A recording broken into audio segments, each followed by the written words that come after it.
Welcome to all my dear students. स्वागत है आपका अपने चैनल पढ़ाई लिखाई पे विद मी वीरेंद्र। तो आइए स्टूडेंट्स, आज हम लोग देखने वाले हैं स्टार्टअप साइंस का क्लास 8 का चैप्टर नंबर 9 जिसका नाम है फोर्स एंड प्रेशर। तो चलिए स्टार्ट करते हैं बिना कोई वक्त गवाए हुए। इससे पहले हम स्टार्ट करें आंसर ओरली। तो आप जानिए इस वीडियो में केवल आंसर ओरली वाले क्वेश्चंस रहेंगे जो चैप्टर के बीच बीच में दिए होते हैं, ठीक है। बाकी एक्सरसाइज का हम एक सेपरेट वीडियो लेके आएंगे आपके लिए। तो इससे पहले कि हम आज का वीडियो स्टार्ट करें, हमारे चैनल को लाइक शेयर एंड सब्सक्राइब करना ना भूलिएगा और हाँ, बेल आइकन दबाना ना भूलिएगा ताकि टाइमली नोटिफिकेशन आप तक पहुंचते रहिए। चलिए स्टार्ट करते हैं आंसर ओरली का question number first question is what do you understand by direction of force, यानी फोर्स की डायरेक्शन से, फोर्स की दिशा से आप क्या समझते हैं। The answer is the direction in which the body pushed और pulled is called direction of force, यानी कि फोर्स की जो डायरेक्शन होती है बेटा, देखिए जैसे इस टेबल पे ये दो स्टूडेंट्स हैं, फोर्स लगा रहे हैं, तो ये इस डायरेक्शन में इसको क्या कर रहे हैं, पुश कर रहे हैं। क्या कर रहे हैं, पुश। तो जिस डायरेक्शन में किसी ऑब्जेक्ट को पुश किया जाता है या पुल किया जाता है, वही होती है फोर्स की डायरेक्शन। चलिए नेक्स्ट क्वेश्चन देखते हैं। Question number 2, give one word for the following. आपको एक वर्ड बताना है, किसके लिए। Number 1, the force produced by A machine. एक मशीन जो फोर्स प्रोड्यूस करती है, फोर्स लगाती है, उस फोर्स को क्या कहते हैं। यानी आपसे सीधा सीधा क्वेश्चन पूछा गया है, जब कोई मशीन फोर्स लगाती है तो उस फोर्स को हम किस नाम से जानते हैं। तो आंसर इज मैकेनिकल फोर्स। उस फोर्स को हम किस नाम से जानते हैं, मैकेनिकल मशीन, ठीक है। इस तरह से आप रिलेट कर सकते हैं एक दूसरे को। चलिए सेकेंड पार्ट है the state in which a body has zero speed. एक ऐसी स्टेट जिसमें किसी ऑब्जेक्ट की स्पीड कितनी हो जाती है, जीरो हो जाती है, किसी बॉडी की स्पीड जीरो हो जाती है, उस स्टेट को हम किस नाम से जानते हैं। Answer is state of rest. और रेस्ट जानते हैं कि कोई चीज जब रुकी हुई होती है तो it is in state of rest. चलिए नेक्स्ट क्वेश्चन देखते हैं। See the force used by construction worker when they carry brick. जब एक कंस्ट्रक्शन वर्कर जो होता है, मतलब कि ईंट वगैरह ले जाने वाला, सैंड वगैरह ले जाने वाला जो वर्कर होता है, व्हेन दे कैरी ब्रिक्स, जब वो ईंट ले जा रहे होते हैं ढो के, तब वो कौन सा फोर्स अप्लाई कर रहे होते हैं। आंसर इज मस्कुलर फोर्स, यानी अपनी मसल से वो फोर्स लगा रहे होते हैं, तो answer is muscular force.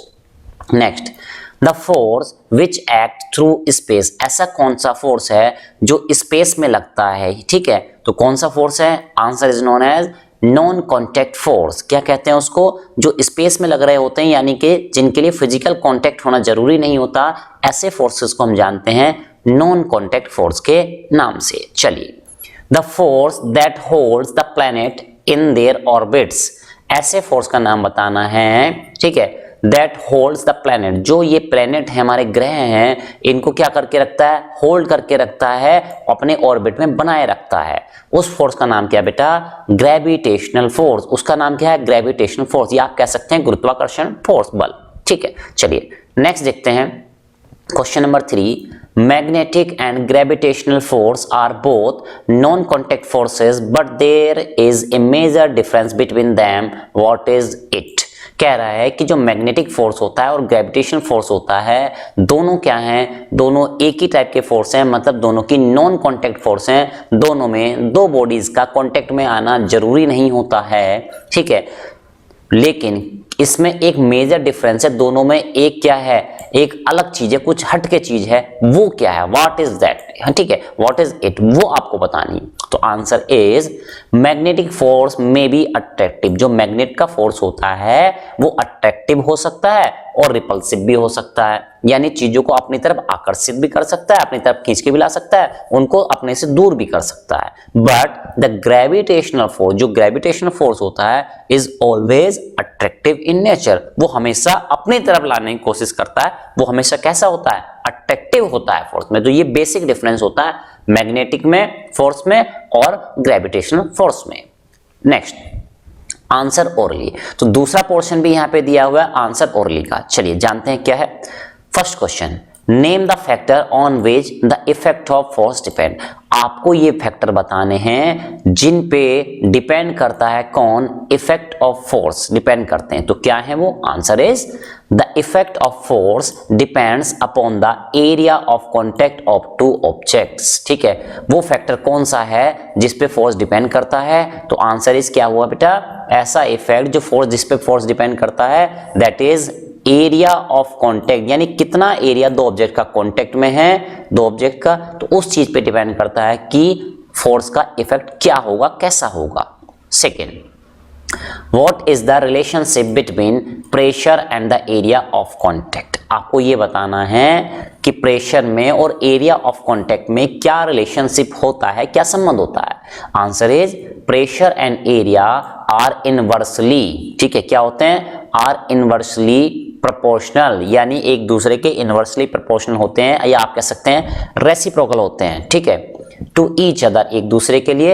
And the formula is, formula आप इस तरह से समझ सकते हैं, pressure equal to force divide by area, यानी P equal to F upon A। तो यहाँ पे देख पा रहे हैं अगर एरिया इंक्रीज होगा तो प्रेशर डिक्रीज हो जाएगा, यानी एक दूसरे में इनवर्स रिलेशनशिप यहाँ पे होता है।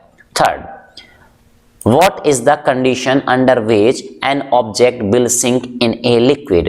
आपको वो कंडीशन बतानी है, ठीक है, जिस कंडीशन में कोई ऑब्जेक्ट क्या होगा, किसी लिक्विड में डूब जाता है। यानी आपने किसी ऑब्जेक्ट को किसी लिक्विड में डाला है, रखा है, तो वो कंडीशन बताइए कि वो ऑब्जेक्ट जो है लिक्विड में डूब जाएगा। तो ऐसी कौन सी कंडीशन है? Answer, if the weight of the object is more than the upward force, यानी उस ऑब्जेक्ट का वेट है अगर अपवर्ड फोर्स, यानी ऑब्जेक्ट पे लगने वाले अपवर्ड फोर्स, जिसको हम बायोंसी फोर्स के नाम से भी जानते हैं, ठीक है, उससे अगर ऑब्जेक्ट का वेट ज्यादा हो जाएगा तो हम क्या करें, कहेंगे then the object will sink in the liquid, तब ऑब्जेक्ट उस लिक्विड में डूब जाएगा। तो यानी कहने का मतलब है अगर वेट ज्यादा होगा और अपवर्ड डायरेक्शन, वेट क्या होता है, डाउनवर्ड डायरेक्शन लगता है, ठीक है, और बायोंसी फोर्स यानी अपवर्ड फोर्स ऊपर की डायरेक्शन, तो वेट अगर ज्यादा होगा, डाउनवर्ड वाला फोर्स ज्यादा होगा, तो ऑब्जेक्ट नीचे सिंक हो जाएगा, डूब जाएगा उस लिक्विड में।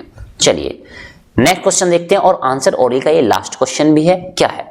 Define pressure and it's SI unit.